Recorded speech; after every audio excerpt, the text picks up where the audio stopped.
replace this reflector, I'm gonna have to go into the bumper cover here, and there's a 10mm nut that holds it on.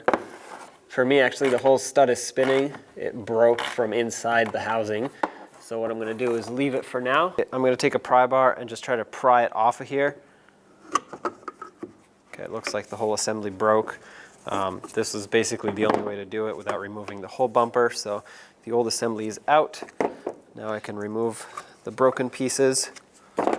And by doing this, I can now use some locking pliers and hold on to this piece here.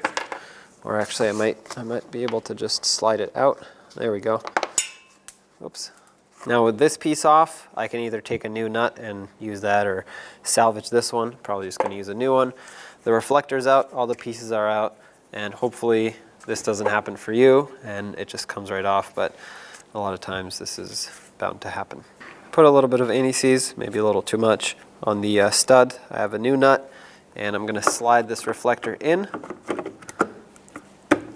Okay, make sure it's fully seated, and now from the back side I'm gonna install the nut. I'm going to start on the nut. All right, make sure that's nice and snug. Perfect right there.